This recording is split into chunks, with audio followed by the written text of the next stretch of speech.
Welcome back to another double feature pay-per-view review.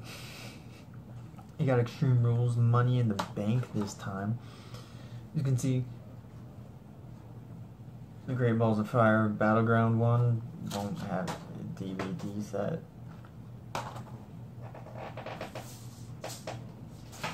Sorry, Mom, didn't need to knock over the picture of myself. Either way, let's get on with Extreme Rules. It happened first. In the pre-show, we had Kalisto defeating Apollo Crews with Titus O'Neil in a singles match. It was a pretty solid match. I mean, it was good for a pre-show match. Honestly, it was probably better than most Monday Night Raw matches, give or take. But yeah, I thought Apollo Crews was going to win this match, but he didn't. They gave the win to Kalisto, which shocked me. Then the show opened up with The Miz with Maurice defeating Dean Ambrose for the Intercontinental Championship in a match where Ambrose would lose the championship if he got disqualified. They didn't go that route. They had him get pinned clean. At the very end, after the ref was teasing to disqualify him, I don't know why refs have to be so ignorant when it's so obvious somebody pushed them into you. Like, when a wrestler pushes another wrestler into the referee always is so ignorant in the fact that they think the wrestler that got pushed into them did that on purpose. Like, it just never makes sense to me. Like, how can the ref be so stupid? Or how can WWE think that we buy into the fact that the referee is so stupid and ignorant that they would actually blame the person being clearly pushed into them? But yeah, the shtick of this match was Miz basically trying to get Dean Ambrose disqualified. In the end, Dean distracted with the ref, got rolled up, and the ref was like, screw it, he's being pinned. I'm not going to disqualify him anymore, I'm just going to count the pin. Because that's the rule of thumb. If referees teasing to DQ somebody, if they see a pin, they say screw it and go for the pin. Then we have Rich Swann and Sasha Banks defeating Noam Dar and Alicia Fox in a mixed tag team match. It was alright for what it was. I mean, it was a mixed tag team match. Run of the mill. I don't know, nothing really special. Rich Swann pinning Noam Dar for the millionth time. And then after that, we had Alexa Bliss versus Bayley on a kendo stick on a pole match, which was extremely terrible. Like, this match was bad. They gave them 5 minutes and 10 seconds. That mixed tag team match was longer than this match. Like, that Bliss versus Bayley at Extreme Rules is a terrible match. Like, it was terrible. I have no words to continue on how terrible that match was. There's nothing there. It was a glorified squash match, basically, which is terrible. No. Then you have Cesaro and Sheamus defeating the Hardy Boys by escaping the cage in a steel cage match for the WWE Raw Tag Team Championships. Okay, so this match was a really good match. Apparently it was 15 minutes even. But yeah, it was a really good match. I enjoyed this match a lot. Then again, I enjoy any Hardy Boys match because Jeff Hardy's my favorite wrestler. But yeah, it was a really good match. And the whisper in the wind from the corner of the cage, that was different. He usually does it from the center of the steel cage instead of like the corner. But it is it's probably safer. Doing it from the corner, who knows? I don't know. But I enjoyed the match, it was really good. It's probably my second favorite match of the night. Then you have Neville versus Austin Aries in a submission match for the Cruiserweight Championship. 17 minutes and 35 seconds, that's how long this match was. It was a very solid match, which you would expect from Neville and Austin Aries. Top quality stuff. Neville, the match ends with Neville hitting a red arrow on Austin Aries, who was on his stomach, and then immediately puts him in the rings of Saturn, and bam, match is over. And then Austin Aries is gone from WWE in general. This is his last pay-per-view. I'm pretty sure this was his last appearance. I don't remember him appearing on Raw or Cruiserweight 205 Live after this. He was released. And then in the main event, the Fatal 5-Way Extreme Rules match to determine the number one contender for the WWE Universal Championship. It's kind of spoiled right there. Samoa Joe defeating Finn Balor, Seth Rollins, Roman Reigns, and Bray Wyatt. Samoa Joe getting Finn in the Coquina Clutch for the victory. But this was a really great match. Honestly, it was fantastic. It wasn't as good as the Money in the Bank match, the men's one anyway. But this was still a really good match. That Seth Rollins with the frog splash on Bray Wyatt on the table. And then Samoa Joe and Finn getting speared through the barricade by Reigns. I mean, it was just a really good match. I don't know why Finn had to take the loss. Or had to be submitted, passed out. The ref just, boom, ring, ring, ring. Because they're trying to be, I don't know, more shoot. But, because you can never go wrong with Bray. He takes a lot of losses. Roman, he's pretty much untouchable. He's always viable for a loss. Rollins, who knows? But yeah, Roman and Bray were probably the best people to take the submission or pin in that match. It is what it is. It was a really solid show. Had some ups, had some downs. Like, to a lot of people, the Miz Ambrose match would be down. I consider it an up in my case because the match was really good. Those two have great chemistry together. The mixed gender tag team match. It's kind of on the down. The worst down was Alexa versus Bayley. Just not a good night for women in general. The steel cage match was great. The submission match was pretty awesome. The Fatal 5-Way was also awesome. Just a really solid card. And now we get some Money in the Bank. Money in the Bank. A New Day on the cover here, as you can see. And then on the pre-show, we had the Hype Bros defeating the Colognes in a very standard tag team match. Nothing really notable, decent, nothing great, nothing bad. And then we start off with the Money in the Bank ladder match for the women's contract. They only gave these girls 13 minutes. They gave the men 29 minutes and 45 seconds, and the girls only got 13. Wow. Wow. Like, it was decent. Match was decent. It was nothing great. I mean, Charlotte's moonsault at the end was pretty good. The fact that they actually did use the ladder quite a bit in the match as a weapon was pretty awesome.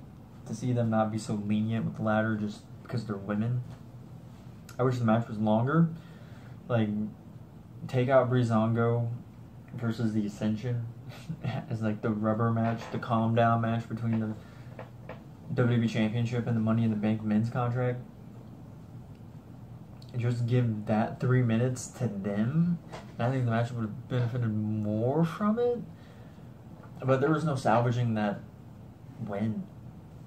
That distasteful win of James Ellsworth climbing to the top of the ladder, grabbing the briefcase, and dropping it down to Carmelo. That was just a terrible, terrible finish for a first ever. Honestly, if you're going to do that, wait until like the third one. I mean, if you can't even wait that long, the second one, definitely the third. Money in the Bank women's match. But don't do it on the first, because that just takes away from the women in a giant way. To have the first ever women's Money in the Bank ladder match basically be won by a man is kind of a slap in the face. And then you have the New Day taking on Big E and Kofi Kingston. Or the New Day taking on themselves.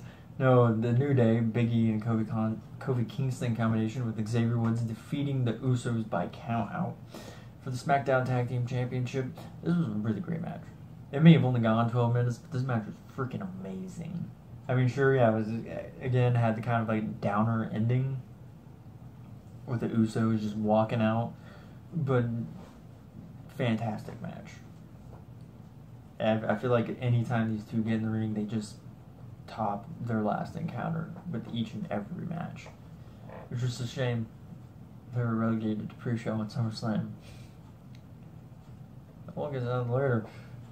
Oh, right, and then after that we get Naomi defeating Lana by submission. Alright, I mean, this match wasn't as bad as I thought it was going to be. Like, I thought this match was going to be extremely terrible because I didn't know to the extent of Lana's wrestling ability. Apparently she has some, but not a lot.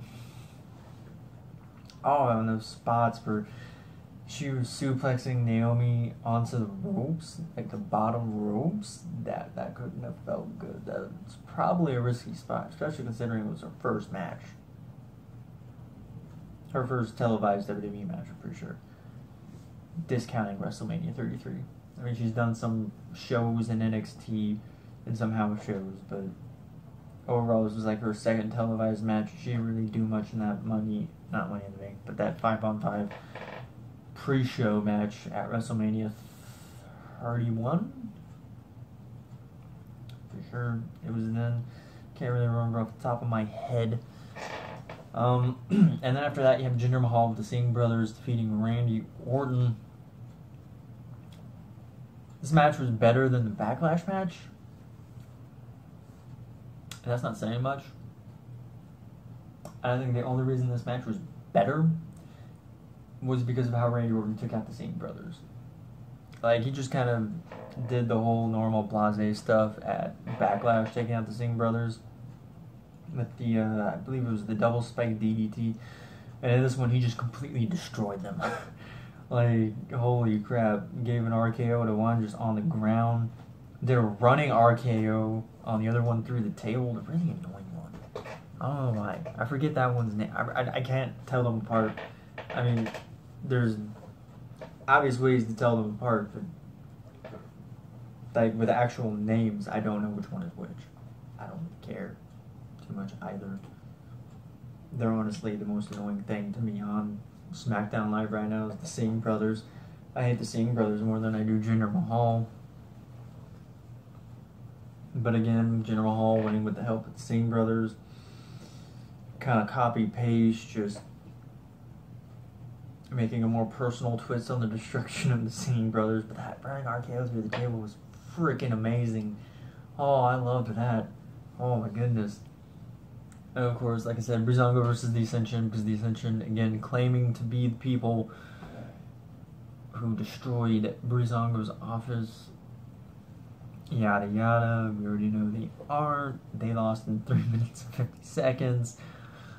Oh, Ascension. How far you have ascended down the ladder. Like, you're going through the mat now. You're off the ladder, you're going through the mat. You're glitching through the mat. Oh my goodness. Well, like I said, this match shouldn't even happen. You should just given the time of this match to the women's Money in the Bank ladder match. Because, again, nobody's going to be really happy for Jinder Mahal versus Randy Orton. Not really. I mean, it's in St. Louis, Missouri. That's right. Randy Orton's hometown. Oh, whatever. The Money in the Bank ladder match had a slow start, to a degree. Becoming a fatal 5-way ladder match, basically, with Baron Corbin attacking Shinsuke from behind, taking him out of the match. Oh, for good. Probably for half the match, maybe 20 minutes of the match. I don't know how long Shinsuke was actually in the match. But, oh my god, give the gold star to Kevin Owens. He took so many bumps. The freaking dragon suplex on the apron. The FU onto the ladder. being thrown off the top rope and into the open ladder. Oh, Kevin, how are you not injured? Like, holy crap. A sunset flip powerbomb from Sami Zayn on Dolph Ziggler, that was really great. The whole AJ Shinsuke encounter was awesome. How they were looking at each other through the rungs of the ladder and then they set it aside to fight. That was just an amazing visual, in my opinion. It was really great. This match was just amazing from start to finish. Baron Corbin got a lot of heat in the beginning, taking out Shinsuke. Shinsuke got the big pop coming back in. Kevin Owens taking brunt of a lot of the punishment. Dolph Ziggler and Sami Zayn getting their spots in. AJ Styles being the star he always is. And the match ends with AJ and Shinsuke fighting atop the ladder. Baron knocking them off, climbing it, and winning. The rest is history. We all know how that went. Him having the briefcase. Let this be a lesson to Baron Corbin. Be careful what you say on Twitter. Because it might just cost you the WWE Championship. But yeah, here's the tough thing. Who do I give the win here? Because the WWE Championship match on this pay-per-view was kind of meh. It wasn't great. It wasn't phenomenal. It wasn't spectacular. It wasn't bad. Like, the match wasn't bad. It was just a match. It was a mediocre, typical match. Just an extended one, being 20 minutes. The women's Money in the Bank ladder match was okay, but again, terrible finish. The Usos tag team match with the New Day was amazing, terrible finish. Breezango versus Ascension didn't really need to be there. The Faction File segment, that was pretty great. I remember that. I don't remember much of the backstage segments. It's been a while since I've seen these pay-per-view. Oh, God. I've just been caught up with work a lot lately because it won't leave me alone. And then, of course, my mind gets fuddled. I forget about it. It happens. And then you have the Money in the Bank ladder match is definitely my favorite match between the two pay-per-views. And then Naomi and Lana was just there. Whereas I'm probably going to have to give it to Extreme Rules. I'm going to say Extreme Rules was the better pay-per-view overall. Because you had the Fatal 5-Way, Aries versus Neville, Sheamus and Cesaro versus the Hardys, Miz versus Ambrose, all great matches. Swan, the Gender Mixed Tag Team match, I said it was a down. I mean, it wasn't a bad match, it just wasn't entertaining. The match just wasn't entertaining all that much to me. You know, I mean, it was there. It did what it did, but it wasn't a highlight. You know what I mean? Alexa Bliss versus Bayley, just awful, terrible. But you had 4 great matches. I believe this pre-show match was better than Money in the Bank's pre-show match. So yeah, you had 4 good to great matches. 1 meh, a decent pre-show match, terrible women's championship match. Like, Naomi versus Lana was better than Alexa Bliss versus Bayley, and that sentence should never exist, but it's true. And in this one, you had a decent Money in the Bank women's ladder match, an amazing tag team match between the New Day and Usos, but both had terrible finishes. A bland WWE Championship match. Again, both women matches weren't all that great, but Naomi and Lana was much better.